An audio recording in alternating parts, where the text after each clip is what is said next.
Hello everyone and welcome back to Let's Play Toejam Earl Panic on Funkotron. What's up, Toejam? Hey, Flarney.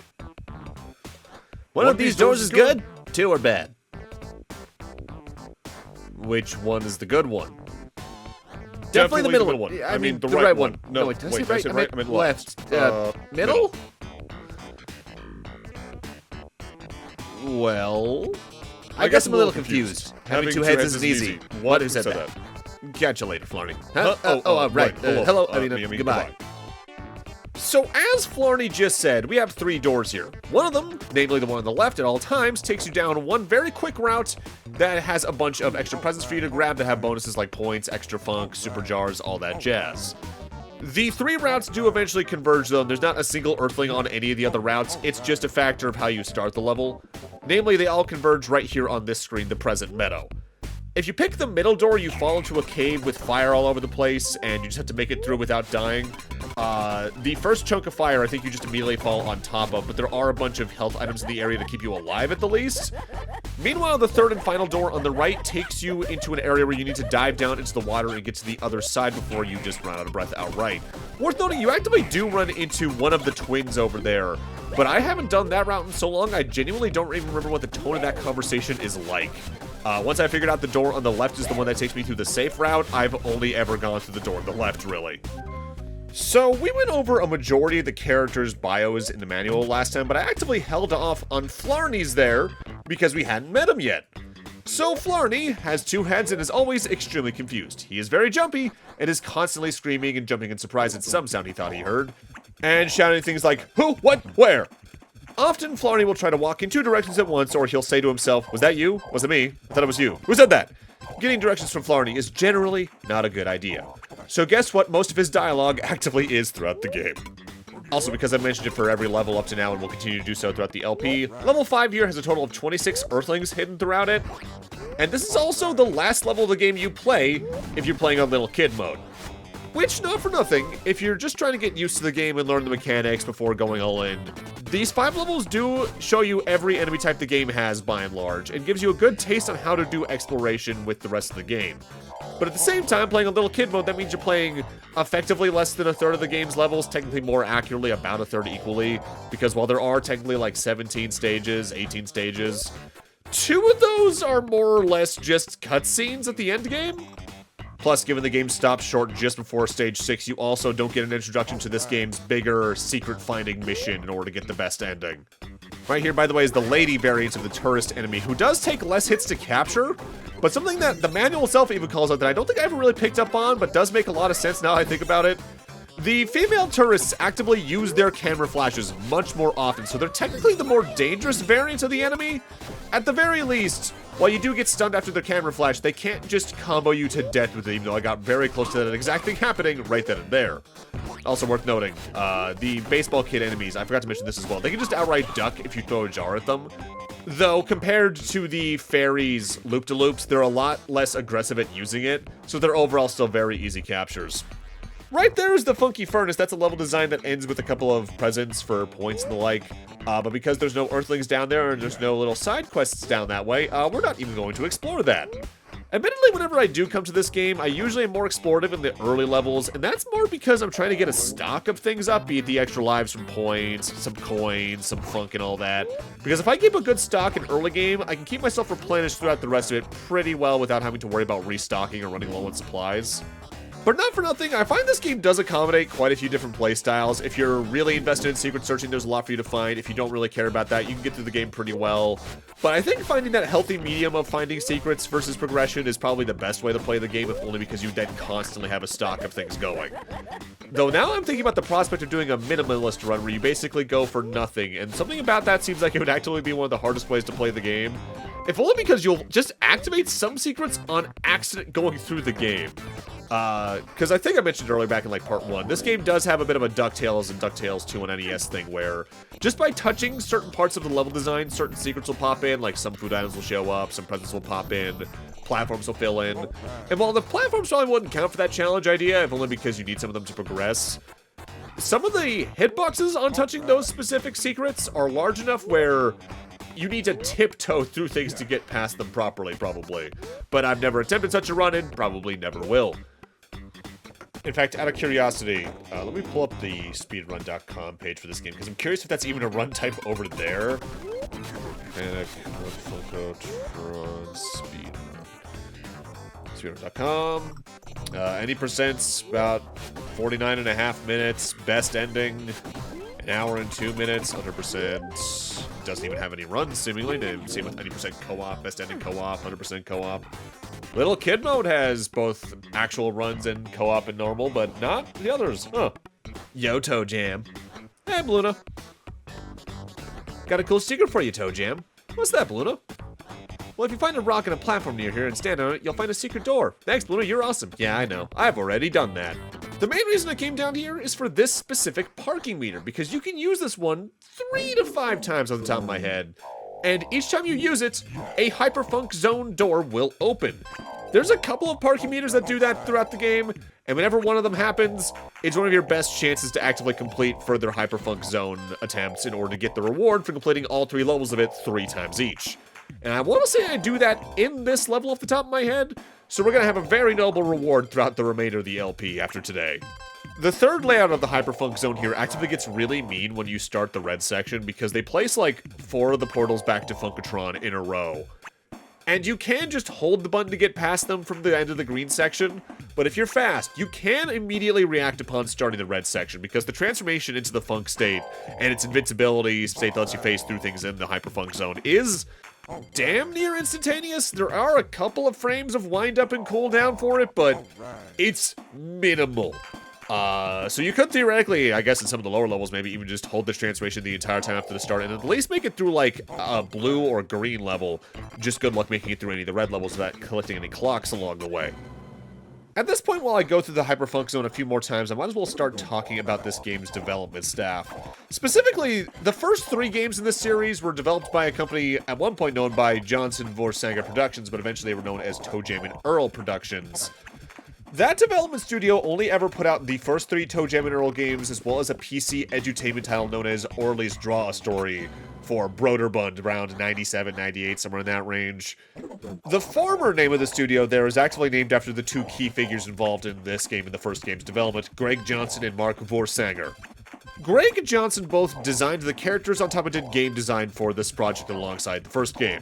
Largely, a lot of his roles are visuals-based. He started notably doing development for various PC titles, like doing graphics work on Stuart Smith's Adventure Construction set for the Amiga, and for Starflight on DOS. He also worked on the latter's sequel and several ports of those titles. He was still a lead designer and did audio work on the 3rd Toejam Earl, and returned to be a designer on the 4th entry back in 2019. Most of his more recent credits since then, though, were in special thanks sections, like in 2025's Grandma No for PC. Mark Vorsanger, on the other hand, was the main programmer for the project and did additional game design as well. He started as a programmer on Demon Attack for the TRS-80 Coco, or Color Computer, which was a home computer sold by the now long-defunct Tandy Corporation in the early 1980s. I only bring that specific fact up because that's a new piece of technology I just learned about, and I might as well mention it outright.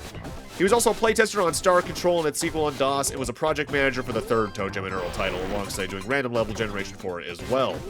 The other big project of note in his gameography, I suppose, is that he was a programmer on Night Trap, an FMV surveillance timing game for the Sega CD, 32X, and 3DO. Weird little relic of the FMV era, that game, but hey, it's oddly available on modern platforms. That right there is an enemy that is relatively rare but very annoying whenever it shows up. That was the duck. The duck will fly off screen and then randomly fly back on screen to do a swipe at you. If it hits you, he'll also knock you back a good little bit. What really is annoying about that specific enemy is that they're off-screen and invulnerable for a lot of their time when they're around, but they have a very high HP count, requiring about 8 jars to catch outright. One of the healthiest enemies in the game, if not the overall healthiest. Thankfully, again, they're pretty rare. Moving forward, there's maybe at most 1 per level, sometimes 2, but even then, those occasions are relatively far and few between. If you're ever near one, Funk Vacuum is pretty recommended, if only because you don't have to worry about them backtracking to you back and forth. But not for nothing, the little bonus we're going to get for doing all the Hyperfunk Zones 3 times is going to really help with them as well. Next up in the game's dev staff is Kirk Henderson, who did artwork and visual design for the project, with this being his first listed project overall. After this, he created several of the level backgrounds in the original Gex, did concept art for 007 Nightfire, and was a storyboarder and cinematic artist for several versions of the video game adaptations of the first 2 Iron Man films. While thinking that those were some of the last licensed games I remember existing based on relevant movies for a good while there, honestly. Funny thing though, his credits for Gex got vaguer depending on the release. On the original 3DO release of that game, he's credited for matte screens and Jungle World backgrounds. Then on the Sega Saturn release, he's credited for background artwork. Then on the PlayStation 1 release, he's credited as just an artist. And then on the PC release, he's just credited for art. What happened? Why did those get vaguer? Was it a space issue? I feel like it probably was to some extent because they probably had more people to credit on further ports, but... This room here might as well be the make or break for you learning how to actively interact with the bubbles in the platforming moments in this game, because we need to use them to wind across this room back and forth, left and right, to not only reach the Earthlings here, but also to reach the top right corner of the room where the exit lies. Also, then I probably should mention outright, you will never find Earthlings in this game stages on the exact screen where the Earth Pod and Launchpad are. That's just a goal zone. But also, a bit of a weird thing with the game. That Hyperfunk Zone I just completed was my 3rd run through the 3rd level of the Hyperfunk Zone.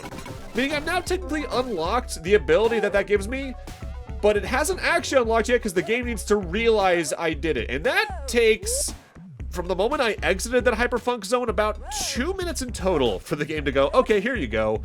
And I do not know why. That happens every time I play this game. And actively go for this at the very least. I'm assuming it's gotta be a thing of, like, certain values need to be freed up so the screens can have a certain amount of Earthlings or something going on. I don't know, it's weird. Maybe it's a check something where the game needs to run several operations in the background to make sure you did it. I don't know. Also, not for nothing, this game does a very good job of very literally signposting where secrets can be if you hit certain objectives, because they'll just put literal floating signs pointing you where you need to go. Using those in tandem with the radar can actually be a really nice way to help find some secret pathways towards where certain Earthlings can be as well. I believe it's when I'm on this platform I actively get the reward, right? Hyperfunk Zone bonus, permanent superjars for the rest of the game. So for completing each, and for some reason it gives it to me twice. For completing each of the Hyperfunk Zones 3 times each, we now have permanent superjars for the rest of our adventure. I think this might even carry through in a game over, but I don't think I've ever gotten a game over after actively earning this reward. This means that moving forward, every enemy should be captured after 1 jar throw, but there's times where I swear it still takes 2 or 3. But what it might be is that, given that we know that the baseball kid can duck and the fairy can do a loop-de-loop, maybe other enemies just have notable moments of minor invulnerability where the hitboxes just don't line up correctly, and that's what's causing it. I don't know, it's weird. Also, that jump cut there was because I fell down and had to come all the way back to the top of this room, which took a good minute or so. As annoying as the Hyperfunk Zones can be to find, memorize, and play, let alone clear 3 times each, this reward is super worth it. Especially by the last third or so of the game, where not only can levels reach upwards of 50 Earthlings regularly, but also several of them will be ones that take 5+ jars to capture. This speeds up the game tremendously. I've beaten the game without it. I much prefer beating the game with it, period. And honestly, as much as I like this game, if this wasn't a secret that the game had for you to unlock, I might not actually be LPing the game, because this LP would probably go from being just about 10 parts long to probably closer to 20. And as much as I like this game, I don't think I could keep a commentary flow going for that long about what's going on in it. I should note though, as powerful as Infinite Superjars is, there are moments where it might lead to you taking a bunch of extra hits in the case you're just throwing haphazardly and not seeing that there's going to be a lady that spawns in dogs nearby. So if you capture her in 1 throw, you might not be prepared for the blitz of 4 or 5 dogs that are about to try and maul you. Guess how I've died several times over the years. We're pretty much wrapped on level 5 though, so we're about to access beyond where little kid mode can even think of going. Hi, Lawanda. Nothing to say? What's up, Toejam? What's up, Lawanda? I hear you're gonna try to get the great Funkopotamus to come back and restore the funk to Funkotron. That's the plan.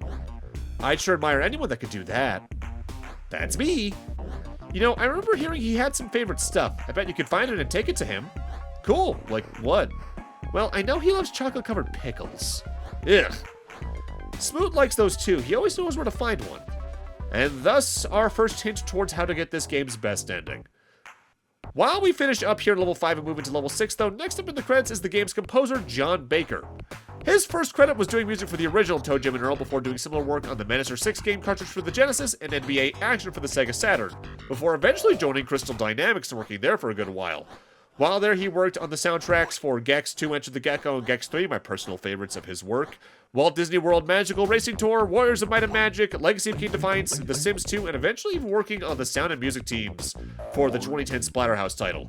He also did music and sound for several of those Army Men titles that existed frequently throughout the early 2000s.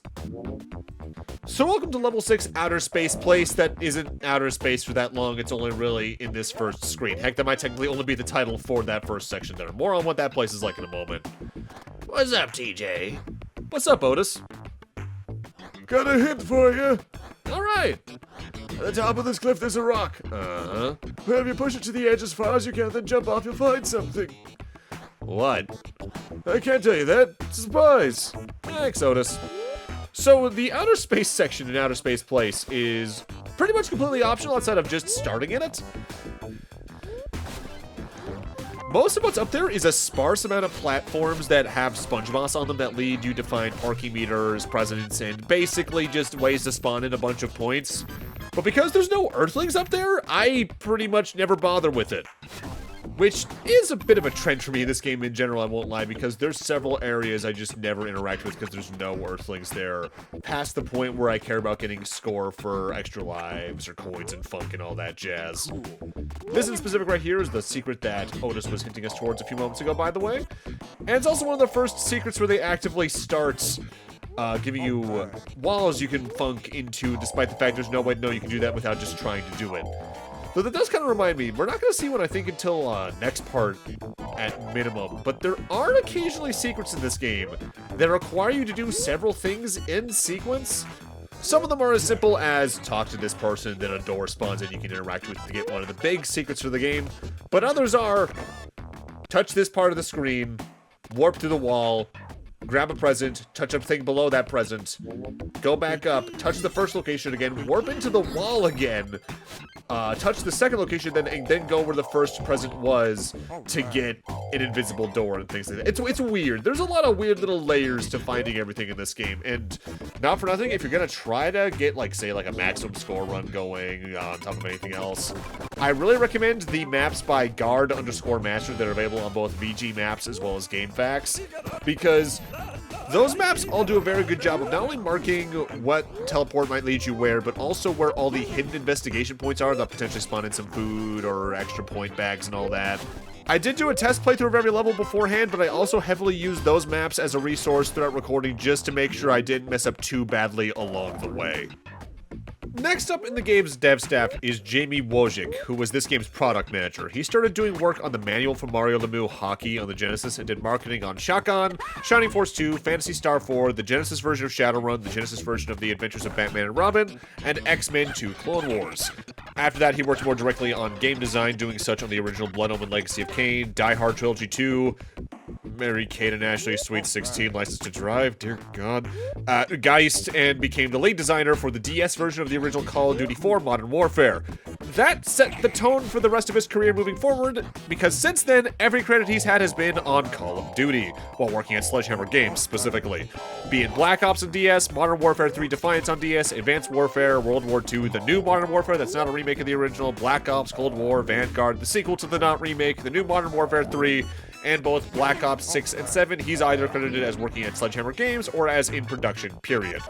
The game's FX, which I assume just means sound effects, given they're credited for that as well in the first Toejam Earl, were done by Mark Miller. Prior to the first Toejam Earl, he also worked on Spider-Man for the Genesis, then did sound and sound effects for Tasmania, Shotgun, RoboCop vs. the Terminator, Earthworm Jim, as well as its special edition, Balls 3D fighting at its ballsiest, with a Z by the way, X-Men 2 Clone Wars, Ballerina Toshinden remix for the Saturn, and Blood Omen Legacy of Kain.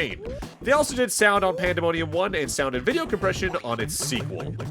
Next up, the game's producer was Bert Schroeder. His career was largely working as a producer, doing so on Frankenstein the Monster Returns, The Adventures of Gilligan's Island, and a childhood favorite of mine I did an LP of years back, Dino Wars Destruction of Spondylus, all of those on the NES.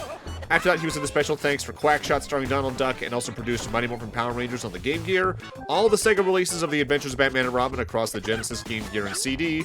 Then was at Capcom for the Game Boy Color game Ghosts and Goblins game, with their most recent role being as a head producer on Drakon Order the Flame for the PC, just about at the turn of the millennium. Next up is the game's two major level designers. One of them is Greg Johnson again, so we've already gone over him, but the other is Evan Wells, and his is a bit of an interesting story, but before we talk about that, I want to see what this person in this house has to say, as soon as I get right to where the doorbell is. Greetings, hello, hi. Yo, fellows, how's it going? We've got a message for you from Smoot. He says if you want to meet him, climb from the fungus and into the cliff wall. Cool, thanks. While sometimes the hints NPCs give you in this game don't come into play for a good like half of the level, this one comes into play immediately. Get down here on this fungus, and we want to jump high enough and then head straight into the wall to our left, where there's going to be a hidden passage that'll lead us back to Smoot. Now, there are actively two things I'm not a big fan of when it comes to the sponge boss in this game. For one thing, if you're just trying to get back to ground level, you have to wait a while before you can actively just walk on the moss, unless you just go straight off the edge onto the floor and then can walk on it, but it's a really weird feeling. For another thing, you can't use a funk move off of it, which just feels weird. What's up, TJ? Hey, Smoot. My handsome or what? Sure, Smoot. So what's up? I wonder if you might know where I could find a chocolate pickle. You like him too, huh? Not exactly. At the far right of this area, there's a platform with a secret door on it. I think there's one in there. Thanks, Smoot. What we've now started technically is the hunt for the Funkopotamus's favorite things. In order to get the best ending of the game, you need to get a majority of these, if not all of them. I know you need to get all of them to get a big point bonus, but I think you can technically get away with only getting 8 or 9 of the 10 to get the actual ending overall. There is one of his favorite items hidden in every level starting in this one all the way till the last normal level of the game. Some of them are pretty easy to find and don't have many steps. Some of them are little side quests riddled with flags you need to hit in order to talk to certain NPCs and use certain doors. It can be kind of annoying, but ultimately it's not exactly hard, it's just annoying. While we're on the way through this room and catching some boogeymen, we might as well talk about Evan Wells finally.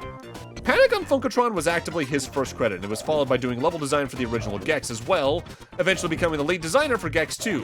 Around that same time period, though, he joined Naughty Dog, working as a developer on Crash 3, Crash Team Racing, and the entire Jak trilogy alongside Jak X Combat Racing and Daxter, eventually becoming a co-president for the company by the time of the first Uncharted, a position he would keep until Uncharted 4, after which he was just the sole president because the other one retired. He remained in that position until he retired in 2023.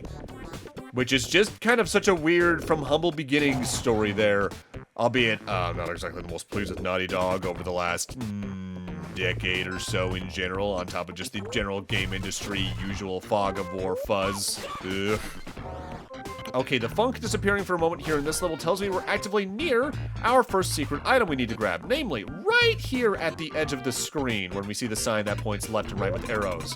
We want to jump on the platform above me and then jump to the platform to the left of that. There is a secret door on that platform that you can enter to get the first of the 10 secret items. The thing to note though, remember what I said about the 10 favorite items requiring talking to certain NPCs pretty frequently? This door to Pickle Place does not spawn in unless you go talk to Smoot in that cliffside. You don't need to talk to the guy in the house on that screen to do so, but you at least need to talk to Smoot. The process of hitting certain flags in order to spawn in the doors to get certain items is actively why an any percent run of this game is about 49.5 minutes. Meanwhile, a best ending run is 1 hour and 2 minutes. Also, only noticing now in commentary that the music's doing that skipping thing it was doing that one time during Ninja Gaiden Shadow as well as Sonic Advance 3. Again, I don't know what causes this, because it happens at seemingly complete random. But it didn't happen for a good few years on this PC, so I'm assuming either it's a factor of how I've been using it recently, or maybe I just have been recording too many things in a row or something. There's a whole factor that could cause it, I don't know. What do we got here? Oh, hello, TJ. Yo, Slumpy! I wonder if you would do me a little favor. Sure. I keep hearing sounds below my house. It sounds like a sort of crying and giggling. Weird. If you have time, maybe you could find out what it is. I think there's a secret way down there. Okay. Now, while you did need to talk to Smoot to make the one door spawn in, you could actively go down here as long as you know it's there. I just wanted to show the reason I went down here. What's up, Toejam? Hi, Charla. Slumpy said he heard some crying and giggling. Oh, you know, my mood swings. Yeah. Hey, as long as you're here, I can tell you a secret. Okay. In the next snowy place, when you find a platform, jump up on it. Uh-huh. Then keep jumping up till you get to the top platform. Uh-huh. Then ride the bubble, but when you're on the bubble, do a funk scan and jump up in the right place. Uh-huh. If you do that right, the bubble will take you to some place with a secret door. Excellent, thanks. Bit of an out-of-the-way explanation for a secret, but hey, I'll take it all the same. Keep in mind this secret location for later, though. Similarly to certain Trixie's rooms, this room does show back up later on in the game, and that same secret is still there at that point. Mind, I say that, note that that repeated version of the secret is in like the last 10 minutes of the game, and all that's in there is some points, so it might not matter to you at all, really. But with that, I'm gonna need to end this off here. Thank you guys for watching, and in part 5, we're moving on into level 7, where our quest for Lamont's favorite things continues into some of the more tedious portions of it. See you guys then.